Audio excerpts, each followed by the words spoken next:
सिद्धार्थनगर के डुमरियागंज में ऐतिहासिक सिद्धपीठ गालापुर वटवासिनी महाकाली मंदिर परिसर में नवरात्र के सप्तमी के अवसर पर 51,000 दीपों का दीपदान कर दीपोत्सव कार्यक्रम का आयोजन किया गया। धर्म रक्षा मंच के तरफ से आयोजित इस कार्यक्रम में मुख्य अतिथि के रूप में हिंदू युवा वाहिनी के प्रदेश प्रभारी और पूर्व विधायक राघवेंद्र प्रताप सिंह ने कार्यक्रम में हिस्सा लिया। इस दौरान कपिलवस्तु के विधायक श्यामधनी राही, डीएम संजीव कुमार, एसपी अमित कुमार आनंद समेत भारी संख्या में भक्त मौजूद रहे। वहीं पूर्व विधायक और हिंदू युवा वाहिनी के प्रदेश प्रभारी राघवेंद्र प्रताप सिंह ने कहा कि इस बार नवरात्र में लोगों में उत्साह का वातावरण है। मां वटवासिनी के स्थान पर दूर दूर से श्रद्धालु दर्शन करने आते हैं। मां वटवासिनी को प्रसन्न करने और क्षेत्र के सुख समृद्धि के लिए आज दीप प्रज्वलित कर मां का आशीर्वाद लिया गया। वहीं विधायक श्यामधनी राही का कहना है कि इस तरह के कार्यक्रम का आयोजन बहुत ही सराहनीय है।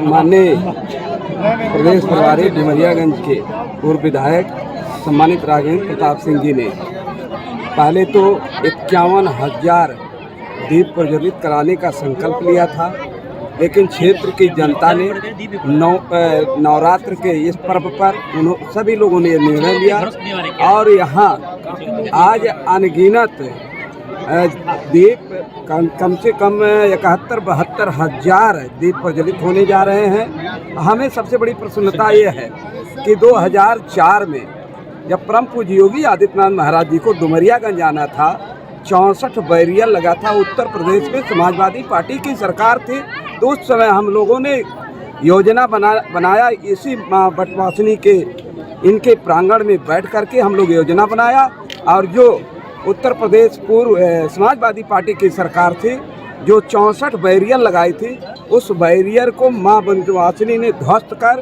परम पूज्य योगी आदित्यनाथ महाराज जी का, माननीय राघवेंद्र प्रताप सिंह जी का, प्रभारी जी के नेतृत्व में वो कार्यक्रम सफल हुआ था। और माननीय प्रभारी जी ने जो निर्णय लिया है यहाँ वटवासिनी माँ को प्रसन्न करने के लिए 51,000 से लेकर कई हजार दीप प्रज्वलित करा करके उन आता ताइयों का उनको कब्रिस्तान में डालने के लिए संकल्प हम लोगों का है। प्रदेश में चैत्र नवरात्र, संवत परिवर्तन, संवत 2080 और रामनवमी में इस बार एक उत्साह का वातावरण है। उत्साह का वातावरण होने का कारण अपने यशस्वी मुख्यमंत्री पूज्य योगी आदित्यनाथ जी महाराज ने सभी जिला प्रशासन को भी पहली बार यह आदेश दिया कि जिला अधिकारी अपने अपने जनपदों में सप्तशती का पाठ करावें, अखंड रामायण का पाठ करावें। यह उत्तर प्रदेश की जनता सपने में भी नहीं सोचा था और इसी परिप्रेक्ष्य में मां वटवासिनी का यह स्थान जिले नहीं बल्कि कई जिले के लोग यहाँ दर्शन करने के लिए आते हैं। ये चर्चित स्थान है। इस स्थान पे यहाँ के पुरोहितों, पुजारियों और हम लोगों ने मिलकर के निर्णय लिया कि इस बार सप्तमी के दिन मां वटवासिनी को प्रसन्न करने के लिए, इस क्षेत्र की सुख समृद्धि के लिए 51,000 दीप प्रज्वलित कर मां का आशीर्वाद लिया जाएगा और मां को प्रसन्न किया जाएगा। लेकिन जनता के अपार उत्साह को देखते हुए मुझको लगता है कि यहाँ 71 से 75 हज़ार दीप आज प्रज्वलित हो रहे हैं। ये आज सप्तमी का पावन पर्व है। मां वटवासिनी का आशीर्वाद इस क्षेत्र को मिले, ऐसी ही हम सारे लोग कामना करते हैं।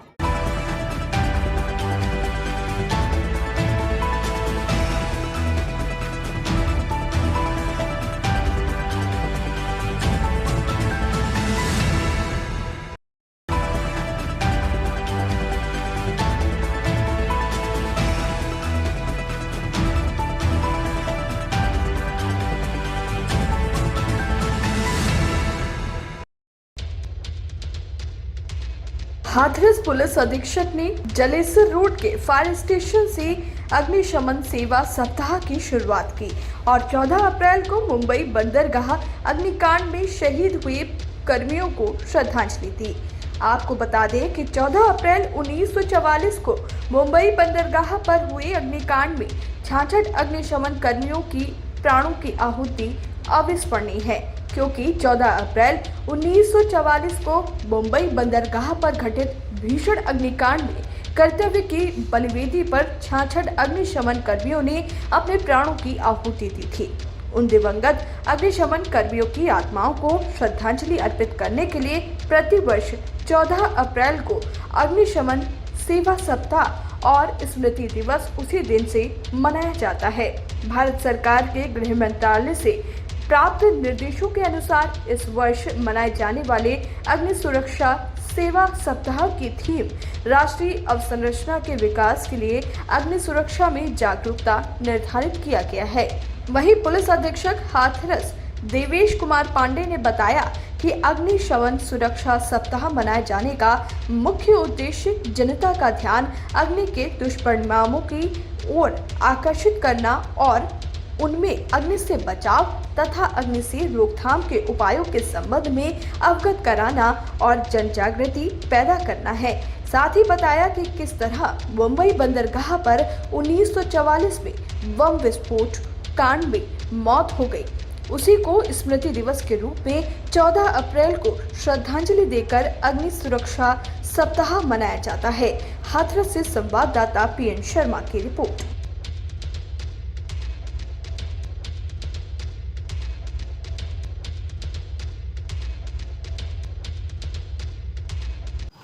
वर्ष 1944 में हमारे वीर अग्निशमन कर्मी एक घटना घटित हुई थी जिसमें 66 कर्मी हमारे शहीद हुए थे। उनकी स्मृति में हम लोग शोक स्मृति के रूप में मनाते। सर, नियंत्रण कितने दिन तक चलने वाला है?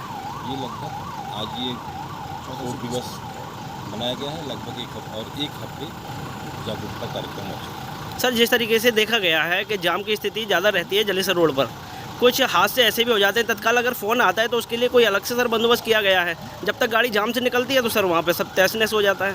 नहीं, उसके लिए अतिक्रमण हटवाने की प्लानिंग चल रही है और ये भी चल रहा है कि जो अस्थायी अतिक्रमण है वो हटाए जाए और एक अभियान चला करके इसको सुव्यवस्थित।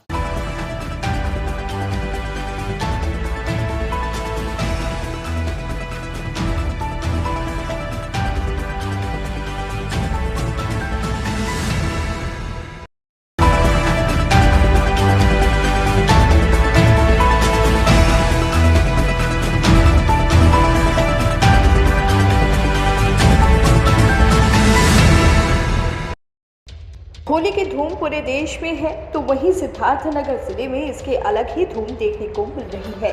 यहाँ पर हर तरफ लोग पूरी मस्ती में नजर आ रहे हैं। जिले में इस समय गांव हो या शहर, लोग ढोल, हारमोनियम, मजीरे और अबीर गुलाल के साथ गाते हुए नजर आ रहे हैं। जहाँ पर पुरानी परंपरा के अनुसार होली गीत गाते नाचते लोग नजर आ रहे हैं। होली की धूम की तस्वीरें पिछले एक हफ्ते से देखने को मिल रही हैं। गांव हो या फिर शहर, हर तरफ होली की धूम मची है। होली की गीत के माध्यम से सभी लोगों पर कटाक्ष किया जा रहा है। लोग गीत गाकर एक दूसरे के मजे भी ले रहे हैं। साथ ही साथ होली के मस्ती में लोग पूरी तरह से डूब चुके हैं। खासकर लोग फगुआ अवधि बनारसी होली के गीत गाकर झूम रहे हैं और होली का त्योहार धूमधाम से मना रहे हैं। सिद्धार्थनगर जिले से होली की धूम का जायजा लिया हमारे संवाददाता आलोक श्रीवास्तव और महेंद्र श्रीवास्तव ने।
डुमरियागंज थाना क्षेत्र के अंतर्गत पड़ने वाले चौकनिया गांव में बारात में डीजे को लेकर के गांव के दबंगों द्वारा मारपीट की गई।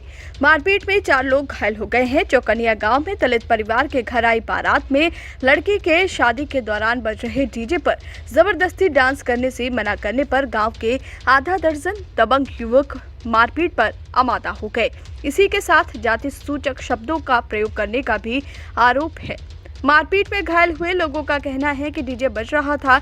इसी दौरान गांव के अराजक तत्वों ने शादी में खलल डालने के लिए झगड़ा कर लिया और साथ ही साथ हम लोगों को मारपीट कर घायल कर दिया। साथ ही साथ दूल्हे और बारातियों से भी दुर्व्यवहार किया गया। वहीं जिले के अपर पुलिस अधीक्षक सिद्धार्थ का कहना है कि मुकदमा दर्ज कर लिया गया है, जांच की जा रही है और 4 लोगों को पुलिस ने गिरफ्तार किया है। Bureau report, Siddharthnagar. मामला ये है कि एक को मार रहे थे, इसके वजह से वो बचाने की वजह गया कि बचाओ। उसके बाद ये लोग बेल्ट ये आधा ईटा सब एकदम वार कर दिया और एक बार नहीं हुए 3 वाकया हो गए। चौकनिया के इतने जबरदस्त हो गए हैं और सब ये 18 साल 20 साल ऐसे हैं लौंडे। इनका बाप माता जी को समझना चाहिए कि उधर क्या करने जा रहे हो। मिनाह करने पे ये लोग विरोध करते हैं, रुपया भर दूंगा, ये कर दूंगा, वो कर दूंगा, दुनिया भर के ये वो करते हैं। ये लोग को कम से कम सजा, ज़्यादा से ज़्यादा सजा होना चाहिए, उनको बेल होना नहीं चाहिए लोग को। हमारे यहाँ भाई के शादी में डीजे आया था और डीजे उन लोग बंद करा रहे थे, बोल रहे थे कि मत बजाओ। मतलब उल्टा सीधा झगड़ा किए, मारे पीटे, सब झुंड बना के और दबंगई कर रहे थे, गुंडागिरी कर रहे थे। हम लोग बोले कि मत यहाँ झगड़ा करो तो कहाँ साले धोबी का जात, तो कौन होता है, यहाँ कुछ नहीं होगा। घटना हुआ साहब कि दूल्हे का गाड़ी आए और इन लोग दूल्हे के बारात बचाने में इनके लोग बोले, मुस्लिम के लड़के सब घेरे रहे। इनके लोग बोले तो इनके लोग के बोले के बावजूद उनके लोग इनके ओर पर मारपीट करे लगे। इनके लोग का जब दूल्हा बाहर बच गए तो वहाँ बारात जानो बची गए। उसके बाद इनके लोग के रोक लिहिन, दूल्हे का रोकिन तो अपना मार खाएं।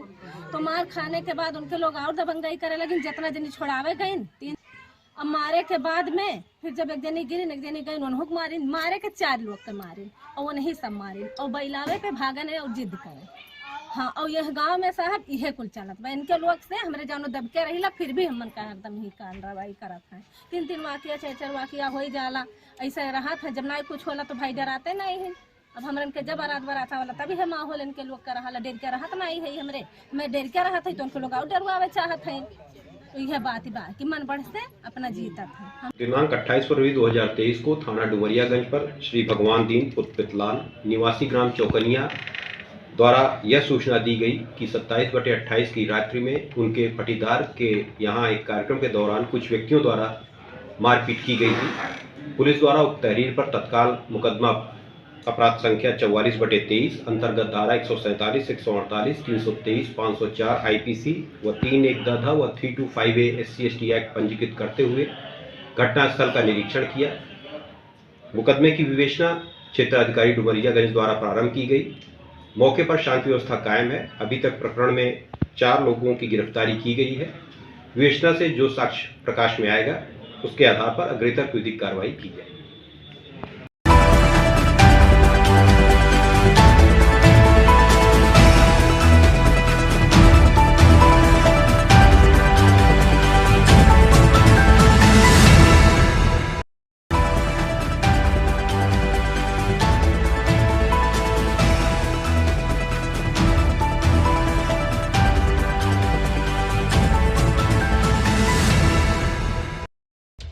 सिद्धार्थनगर के डुमरियागंज में होली मिलन समारोह का आयोजन किया गया। कार्यक्रम में सांसद जगदम्बिका पाल ने बतौर मुख्य अतिथि हिस्सा लिया। इस मौके पर भाजपा और स्थानीय नेताओं के साथ भारी संख्या में लोग मौजूद रहे। सांसद जगदम्बिका पाल ने बताया कि पूरे प्रदेश में होली बहुत ही अच्छी तरीके से मनाई गई, कहीं पर भी कोई घटना नहीं हुई। आने वाले दिनों में लोग जैसे दिल्ली, मुंबई रोजगार के लिए जा रहे थे, अब उत्तर प्रदेश में लोग रोजगार और व्यापार के लिए आएंगे। उन्होंने कहा कि डुमरियागंज रेल लाइन के लिए भारत सरकार ने 350 करोड़ रुपए स्वीकृत किए हैं। ये बहुत बड़ी उपलब्धि है। वहीं उन्होंने कहा कि विपक्ष के द्वारा अतीक और उनके गुर्गों के खिलाफ की जा रही कार्रवाई पर सवाल उठाने पर उन्होंने कहा कि अगर सरेआम कोई सड़क पर हत्याएं करे तो पुलिस अपना काम करेगी। आज प्रदेश में योगी की सरकार है। रात में 12 बजे भी महिला सुरक्षित आ जा रही हैं।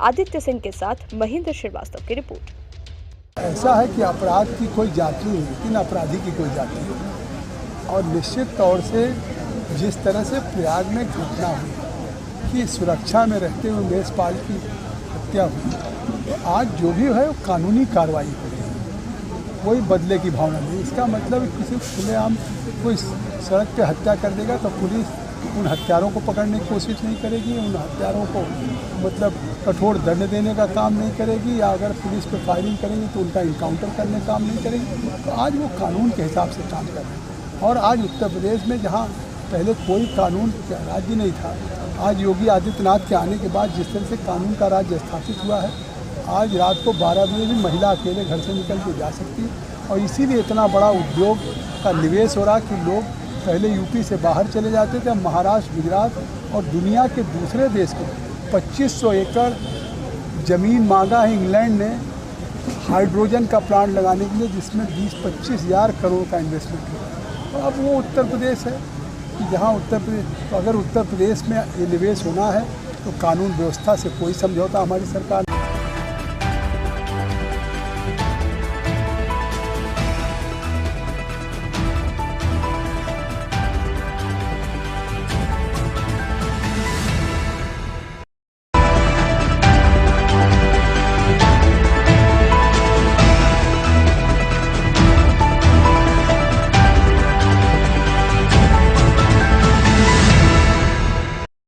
आए दिन सड़क दुर्घटनाओं में लाखों लोग काल की गाल में समा जाते हैं। होने वाली सड़क दुर्घटनाओं का कारण प्रायः वाहन चालकों द्वारा यातायात नियमों की अनदेखी ही रहा है। लेकिन कहीं न कहीं नियमों की अनदेखी के अतिरिक्त जिम्मेदारों की लापरवाही या अनदेखी भी सामने आती है। लेकिन जब तक संबंधित नींद से जागते हैं, तब तक कई परिवारों से उनके आसरे छीने जा चुके होते हैं। ऐसा ही एक लापरवाही जनपद मुख्यालय पर देखने को मिल रही है। हालांकि इस संबंध में जिम्मेदारों को कई बार आगाह करने के बाद भी इस पर कोई असर देखने को नहीं मिला, जिसके कारण बीते कुछ दिनों में एक दुर्घटना में एक व्यक्ति की जान जा चुकी है। मामला जनपद मुख्यालय पर कलेक्ट्रेट से NH 28 को सीधे जोड़ने वाली फ्लाईओवर की है, जो विवेकानंद चौक पर मिलती है, जहां एक ओर भीमा पार तो दूसरी ओर सदर मार्केट है, तो एक और अंतर्राष्ट्रीय सीमा को जोड़ती है। इस तरह से ये स्थान एक तरह से दुर्घटना स्पॉट बन चुका है। वहीं भीमापार में मुख्यालय के 2 बड़े स्कूल होने से छुट्टियों के समय बच्चों और उनके वाहनों की भीड़, तो दूसरी ओर NH से गुजरने वाली गाड़ियों की रफ्तार भविष्य में एक बड़ी दुर्घटना को दावत दे रही है। इसी संबंध में जिलाधिकारी संजीव रंजन ने कहा कि जल्द ही समस्या का समाधान किया जाएगा, जिससे भविष्य में बड़ी दुर्घटनाओं से जनजीवन को बचाया जा सके। Bureau report, Siddharth Nagar. नहीं, इस संबंध में हम लोग प्रॉपर कार्रवाई करेंगे और अगर वहाँ पे कोई समस्या हो रही है ट्रैफिक में या किसी भी तरह का कोई संभावना है कि दुर्घटना हो सकती है, तो उसको जो भी रिलेटेड हैं उनके माध्यम से हम कार्रवाई कराएंगे और उसको सुरक्षित कराएंगे।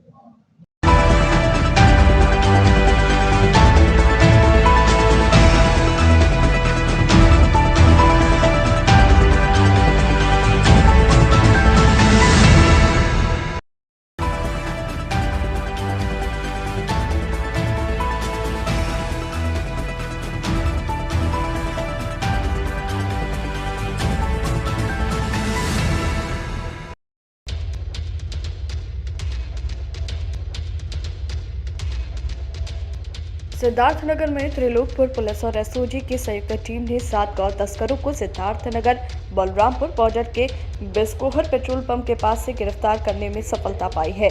पुलिस ने तस्करों के पास से एक अदद स्विफ्ट डिजायर कार, एक अदद DCM और 18 गौवंश सहित 7 एंड्रॉयड फोन और 10,000 रुपए नकद बरामद किए हैं।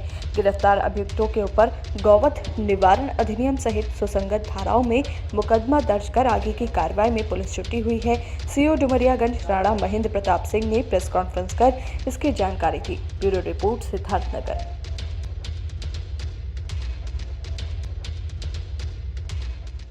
कुछ दिन पहले मुखबिर द्वारा सूचना मिली थी कि कुछ गौवंश तस्कर जो गौवंशों को लाद कर बलरामपुर से सिवान डिस्ट्रिक्ट ले जाने वाले थे। इस सूचना पर मेरे द्वारा एक टीम गठित की गई, जिसमें सर्विलांस टीम, SOG टीम और थाने की पुलिस को रखा गया। तीनों टीमों के ने रात में घेराबंदी कर एक गाड़ी पकड़ी DCM, जिसमें 18 गौवंश थे और 7 आदमी गिरफ्तार किए गए, जिनके कब्जे से 7 अदद मोबाइल फ़ोन, 10,000 रुपया नगद मिला और 18 गौवंश मिले। एक स्विफ्ट डिजायर और एक DCM पकड़ी गई। इसके आधार पर थाना त्रिलोकपुर पर मुकदमा अपराध संख्या 65/23 धारा 3/5A 8 गोवारण अधिनियम 11 पूर्ता अधिनियम मुकदमा पंजीकृत किया गया तथा 7 लोगों को गिरफ्तार कर जेल भेजा जा रहा है। सब बालिग हैं, इसमें कुछ नाबालिग भी हैं अपराधियों में? नहीं, नाबालिग कोई नहीं है, सब बालिग हैं। सर, ये गिरफ्तारी कहाँ से हुई? ये गिरफ्तारी बिस्कोहर पेट्रोल पंप के पास से हुई।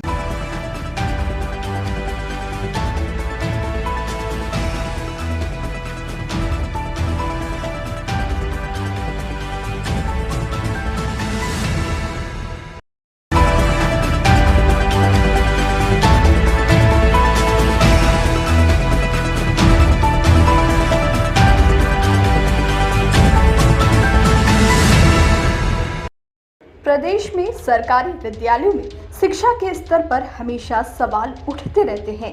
वहीं सिद्धार्थनगर जिले की एक शिक्षक ने अपनी मेहनत से इस जूनियर हाई स्कूल को कॉन्वेंट स्कूलों की श्रेणी में लाकर खड़ा कर दिया है। राजेश यादव नाम के अध्यापक ने अकेले ही न इस स्कूल की तस्वीर बदली है, बल्कि इनके विद्यालय में 398 बच्चों का एडमिशन है।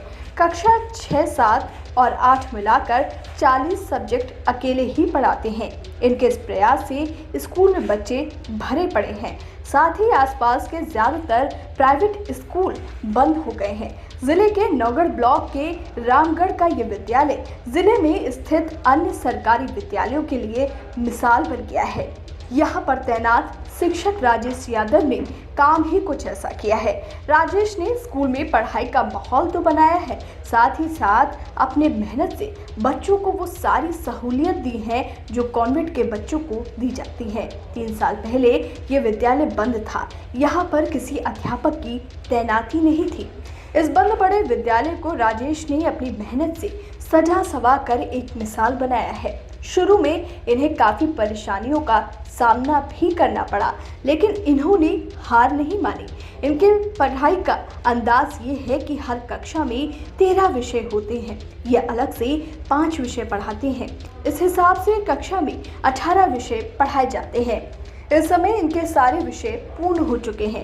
राजेश यादव के पढ़ाई से स्कूल के छात्र भी काफ़ी खुश नजर आ रहे हैं। वहीं बेसिक शिक्षा अधिकारी ने अध्यापकों की कमी की बात तो की है, साथ ही साथ राजेश यादव की प्रशंसा भी जमकर कर रहे हैं। सिद्धार्थनगर से महेंद्र श्रीवास्तव की रिपोर्ट। सर, अकेले मैं सारे सब्जेक्ट जो हैं उनको हैंडल करता हूं और हैंडल करने के लिए सर मैं वीक में जो सप्ताह होते हैं उस सप्ताह के हिसाब से विषयों का चयन करके कक्षावार जो है मैं पढ़ाता हूं। रीडिंग से लेकर के अंडरस्टैंडिंग तक, उसके बाद एक्सरसाइज वर्क उसको मैं पूरा कराने की पूरी कोशिश करता हूं। कितने बच्चे हैं आपके? सर, इस समय 398 का नामांकन है हमारे यहाँ। ये बंद पड़ा विद्यालय मिला था। जनवरी 2020 में मेरी यहाँ नियुक्ति हुई थी। उसके बाद 2 ही महीने बाद लॉकडाउन लग गया था, लेकिन उस पूरे कोविड काल में फेज़ में मैंने जो है डोर टू डोर विलेज में कांटेक्ट किया गार्जियन से और अपनी क्वालिटीज़ और एजुकेशन क्वालिटीज़ के बारे में बताया और नामांकन दिया। और उस नामांकन के सापेक्ष मैंने सभी विषयों को और पूरी शिक्षा व्यवस्था को बड़े अच्छे ढंग से रखने का और पूरे पढ़ाने का और कंप्लीट करने का मैंने पूरा काम किया, जिसका नतीजा ये है कि आज हमारे यहाँ एक अच्छी शिक्षा व्यवस्था के साथ साथ सारी सुख सुविधाएं जो व्यवस्था है वो मुहैया कराई जा रही हैं और एजुकेशनल क्वालिटी बनी हुई है। सर ये मतलब कितना चुनौती रही है शुरू? सर बहुत सारी चुनौतियाँ रही मेरे सामने। एक तो मैं अकेला अध्यापक, दूसरी बात यहाँ पर एक फर्जी शिक्षक वाला मैटर था, तो लोग के बीच में जाने के बाद उसको भी लोग बोलते थे, लेकिन उन सारी बातों को मैंने किनारे करके जो है सभी लोगों से आग्रह किया, उनके बच्चों को मैंने यहाँ इनरोल्ड किया और पूरे मनोयोग से मैंने शिक्षण कार्य करके 13 प्रसिद्धि विद्यालय के विषयों के साथ साथ अपने तरफ से current affair, GK, GS, computer, grammar और सारी सब्जेक्ट को मैंने पढ़ा करके बच्चों के बीच में एक अच्छा नॉलेज ऑफ एजुकेशन प्रोवाइड किया, जिसके वजह से काफ़ी जो है लोग खुशहाल हैं, प्रसन्न हैं और शिक्षा व्यवस्था यहाँ दी जा रही है। और बहुत सारे प्राइवेट स्कूल हैं और लगभग टूटने के कगार पर हैं और यहाँ सारे बच्चे नामांकन कराते हैं और अच्छे ढंग से शिक्षा व्यवस्था को ग्रहण करते हैं। यहाँ पे कब से पढ़ रही हो? सर 3 साल से मैं यहाँ पर पढ़ रही हूँ। पहले कहाँ पढ़ती थी? पहले मैं प्राइवेट स्कूल में पढ़ती थी। तो यहाँ क्यों हुआ? सर यहाँ पर अच्छी पढ़ाई होती थी और सर भी हम लोग को मतलब पहले से ही पढ़ाने लगे थे, इसलिए यहाँ पर पढ़ने लगे थे। यहाँ काफ़ी अच्छी पढ़ाई होती है? जी। क्या क्या पढ़ती हो? क्या क्या तैयार है तुम्हारा, बताओगी? जी। क्या क्या तैयार? सर जीके में 3 साल से पढ़ते हैं, 6 से लेकर। यहाँ पढ़ाई कैसी हो रही है? बहुत अच्छी पढ़ाई हो रही है। पहले कहाँ पढ़ती थी? प्राइवेट। यहाँ पढ़ के क्या क्या सब्जेक्ट सर पढ़ाते हैं अकेले? बहुत सारे पढ़ाते हैं, 13 सब्जेक्ट वैसे पढ़ाते हैं, 5 सब्जेक्ट वैसे पढ़ाते हैं। जनपद में जो उच्च प्राथमिक विद्यालय हैं हमारे, इसमें जो टीचर की नियुक्ति होती है वो प्रमोशन से होती है, पदोन्नत से। विगत 5-6 वर्षों से पदोन्नति नहीं हो सकी है। अब वर्तमान में पदोन्नत का निर्देश आ गया है, उसकी हम लोग तैयारी कर रहे हैं। हम आशा करते हैं कि लगभग 2 महीने में पदोन्नत की पूरी प्रक्रिया पूर्ण कर ली जाएगी और हमारे जो जूनियर असंतृप्त हैं, आरटी मानक के अनुसार वहाँ टीचर नहीं है, उसको हम लोग पूरा कर लेंगे। आप अकेले पढ़ा रहे हैं तो प्रशंसा की तो है। बिल्कुल, आपके सम्मानित चैनल के माध्यम से मुझे पता लगा है कि एक टीचर हैं, उसके बावजूद उस विद्यालय की शैक्षिक गुणवत्ता बहुत अच्छी है और बच्चों की संख्या ज़्यादा है। निश्चित रूप से वो शिक्षक बधाई का पात्र है, बड़ी मेहनत से उन्होंने स्कूल को सजाया संवारा होगा, तभी इतना बढ़िया। मैं खुद उस विद्यालय को व्यक्तिगत रूप से देखूंगा और प्रयास करूंगा कि वहाँ जल्दी से जल्दी और शिक्षकों की तैनाती की जाए।